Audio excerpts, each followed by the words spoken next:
చూస్తున్న మంత్రి పదవి పైన మరోసారి రాజగోపాల్ రెడ్డి హాట్ కామెంట్స్ చేశారు. ఓ ఇంటర్వ్యూలో డిప్యూటీ సీఎం బట్టి చేసినటువంటి వ్యాఖ్యల పైన మళ్ళీ కౌంటర్ వేస్తూ ట్వీట్ చేశారు రాజగోపాల్ రెడ్డి. నాకు హైకమాండ్ మంత్రి పదవి ఇచ్చేందుకు సుముఖంగా ఉందని, కానీ కొంతమంది ముఖ్య నేతలు అడ్డుకుంటూ అవమానిస్తున్నారు అని చెప్పి రాజగోపాల్ రెడ్డి అన్నారు. అయితే ఈ విషయాన్ని ప్రజలకు వివరించినందుకు బట్టికి ధన్యవాదాలు అని చెప్పి రాజగోపాల్ రెడ్డి ఆ ట్వీట్లో పొందుపరిచారు. నాకు మంత్రి పదవి ముఖ్యం కాదు, ఇచ్చిన హామీలు అమలు చేయాలని ప్రజలు కోరుతున్నారు. ప్రజల ఆకాంక్షలు నెరవేర్చేలా పాలన ఉండాలని చెప్పి రాజగోపాల్ రెడ్డి అన్నారు. సో ప్రస్తుతం మనం ఆ ట్వీట్ని చూస్తున్నాం. సో రాజగోపాల్ రెడ్డి చేసినటువంటి ట్వీట్ మనకు ఆర్టీవీ స్క్రీన్ పై కనిపిస్తోంది.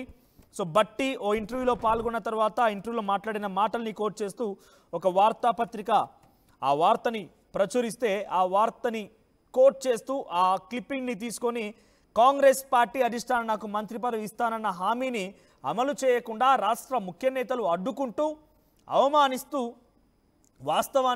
అవమానిస్తున్న వాస్తవాన్ని మీడియా ద్వారా ప్రజలకు వివరించినటువంటి మీకు ధన్యవాదాలు. నాకు మంత్రి పదవి ముఖ్యం కాదు, ప్రజలు తమకు ఇచ్చినటువంటి హామీలను కాంగ్రెస్ సర్కార్ అమలు చేయాలని, అవినీతి రహిత పాలనని అందించాలని కోరుతున్నారు.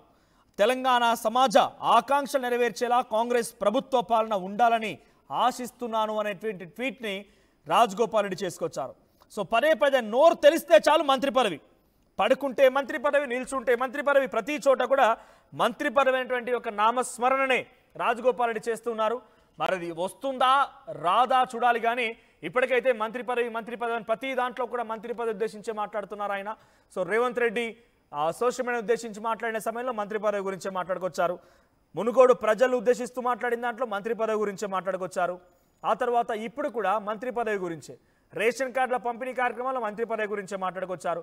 రాజగోపాల్ రెడ్డి పడుకున్న కల్లో కూడా బహుశా మంత్రి పదవి గురించి ఆలోచన వస్తుందేమో.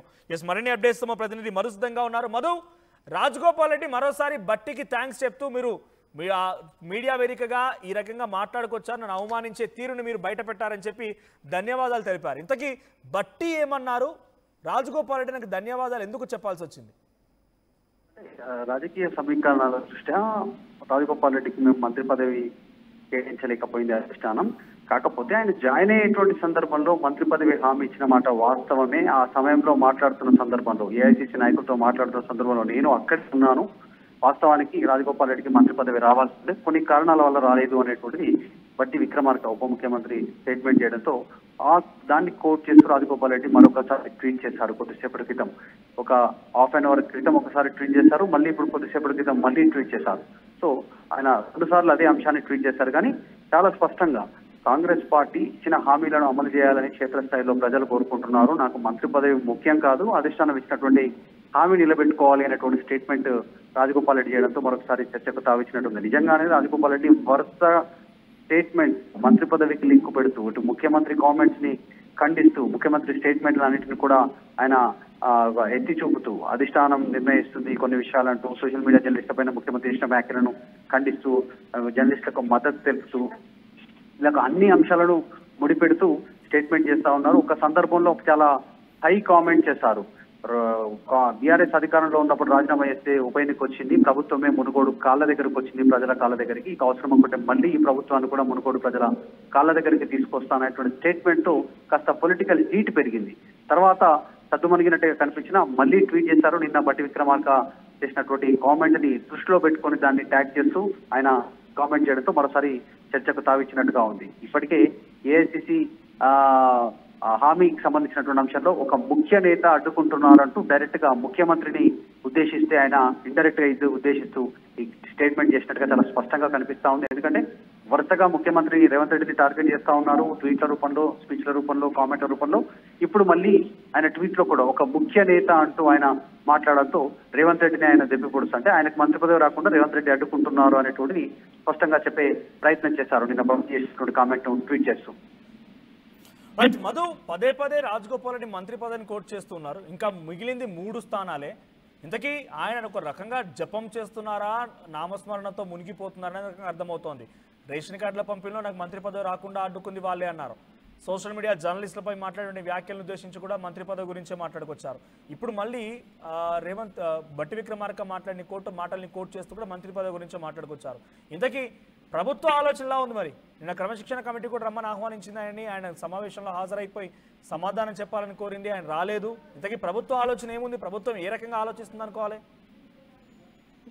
అంటే ఇంతవరకు అయితే ముఖ్యమంత్రి వర్గీయుల నుంచి కానీ ముఖ్యమంత్రి నుంచి కానీ కోమటిరెడ్డి రాజగోపాల్ చేసిన వ్యాఖ్యలపై ఇంతవరకు రెస్పాన్స్ లేదు. ఎందుకంటే చాలా వరుస కామెంట్లతో రాజగోపాల్ రెడ్డి ఆయన అభిప్రాయాన్ని వ్యక్తం చేస్తా ఉన్నారు కాబట్టి ఇంతవరకు అయితే ఓపెన్ గా ఇక్కడ ఎవరు మాట్లాడట్లేదు బహిరంగంగా. నిన్న మల్లు రవి, క్రమశిక్షణ సంఘం చైర్మన్ మల్లు రవి ఎంపీ, ఆయన మాట్లాడుతూ ఆ వరంగల్ కి సంబంధించిన నాయకులతో సమావేశమైంది, వారి వివరణ తీసుకున్నామని స్టేట్మెంట్ ఇచ్చారు.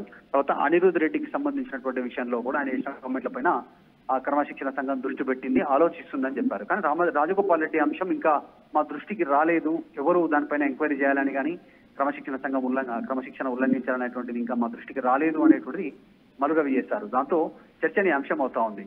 ఒక కోమటిరెడ్డి రాజగోపాల్ రెడ్డి కాదు, కోమటిరెడ్డి వెంకటరెడ్డి కూడా దీని స్టేట్మెంట్ గతంలో చేసినటువంటి స్టేట్మెంట్ మనం చూసాం. తమ్ముడికి అధిష్టానం హామీ ఇచ్చిన విషయం తెలియదు అనేటువంటి స్టేట్మెంట్. సో వరుసగా వివాదం అవుతా ఉంది.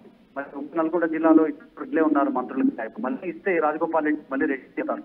అక్కడ బీసీ, ఎస్టీ సామాజిక వర్గంలో చాలా మంది ఉన్నారు. ఆ అవకాశం రకాలని వాళ్ళు ఎదుర్కొంటా ఉన్నారు. ఈ నేపథ్యంలో మరి మంత్రి పదవి ఇస్తే దాని పరిస్థితి అధిష్టానం ఆలోచిస్తున్నట్టుగా తెలుస్తా ఉంటుంది. సంబంధించి గతంలో స్టేట్మెంట్ చేశారు, జానారెడ్డి స్టేట్మెంట్ చేశారు, జానారెడ్డి యువత రాష్ట్రంలో మారారు స్టేట్మెంట్. సో జానారెడ్డి ముఖ్యమంత్రి రేవంత్ రెడ్డి ద్వారా ఆయనకు మా మంత్రి పదవి రాకుండా అడ్డుకుంటున్నారనేటువంటి సన్నిహితుల దగ్గర ఆయన వాపోతా ఉన్నారు, చెప్తా ఉన్నారు. ఈ నేపథ్యంలో మళ్ళీ ఇప్పుడు చేసిన స్టేట్మెంట్ మరోసారి వైరల్ అవుతోంది. కాంగ్రెస్ పార్టీలో ఎట్లా నిర్ణయం తీసుకుంటుందో చూడాలి. నిన్న డైరెక్ట్ గా ఉప ముఖ్యమంత్రి కోట్ చేశారు, కన్ఫర్మ్ చేశారు. ఆయనకు మంత్రి పదవి అధిష్టానం హామీ ఇచ్చింది, ఆ సమయంలో నేను అక్కడే ఉన్నాననేటువంటిది. సో ఇప్పుడు రాజగోపాల్ రెడ్డికి కాస్త మద్దతు పెరిగే అవకాశం కనిపిస్తా ఉంది. రైట్ మధు. సో మొత్తం మీద రాజగోపాల్ రెడ్డి పదే మంత్రి పదవి గురించి మాట్లాడుతున్న క్రమంలో మరి ఏం జరుగుతుందో చూడాలి. అటు ప్రభుత్వం అయితే కేవలం 3 స్థానాలే మిగిలి ఉన్నాయి. ఆ 3 స్థానాల్లో 2 హైదరాబాద్, రంగారెడ్డి స్థానాలకు ఇవ్వాల్సి ఉంది. మరోవైపుగా నిజామాబాద్ కూడా ఫుల్ఫిల్ చేయాల్సి ఉంది. ఒక మైనార్టీని తీసుకోవాలి. దీంట్లో మళ్ళీ బీసీలకు ప్రాధాన్యత కల్పిస్తామనే మాటని మళ్ళీ మాట్లాడుతున్నారు, కోట్ చేస్తున్నారు. కాబట్టి మరి ఏ రకంగా దీన్ని ఫుల్ఫిల్ చేస్తారో చూడాలి. రాజగోపాల్ రెడ్డి మాత్రం మంత్రి పదవి, ఈ మాట పాపం ఆయనకి ఎప్పుడు చూసినా కూడా ఒక అంశంగానే కనబడుతోంది. ప్రతి దాంట్లో కూడా మంత్రి అనే అంశాన్ని తెరలేమి తీసుకొస్తున్నారు ఆయన. నల్గొండ జిల్లాలో ఇప్పటికే 2 మంత్రులు ఉంటే దాంట్లో 2 కూడా ఒకరేమో అన్న, ఇంకొకరేమో అదే సామాజిక వర్గానికి సంబంధించిన వ్యక్తులు. సో 2 కూడా ఒకే సామాజిక వర్గం, ఒకరేమో ఏకంగా తన ఇంట్లో కుటుంబ సభ్యుడిగా ఉంటే ఎలా వస్తుందన్న రకంగా కాంగ్రెస్ పార్టీ కొంత తోసిపుచ్చే ప్రయత్నం చేస్తోంది. కానీ ఏఐసిసి పెద్దలు హామీ ఇచ్చారు, ఏఐసిసి నుంచి నాకు ప్రామిస్ వచ్చింది, ఆ మంత్రి పదవిని నాకు ఇస్తానని చెప్తున్నారు. కాబట్టి దాన్ని ఫుల్ఫిల్ చేయాలని చెప్పి ఆయన పదే అడుగుతున్నారు. మరి ఏఐసిసి ఏం చెప్తుందో, ప్రభుత్వం ఏ రకంగా డిసిషన్ తీసుకుంటుందో చూడాలి. నిజంగా మీరు కామెంట్ చేయండి, రాజగోపాల్ రెడ్డికి మంత్రి పదవి ఇవ్వాలా? ఆయన నిజంగానే మంత్రి పదవికి అర్హుడా? ఆయన అడ్డుకుంటుంది ఎవరు? సో రాజగోపాల్ రెడ్డి పదే కామెంట్స్ పైన మీ అభిప్రాయం ఏంటి తెలియజేయండి.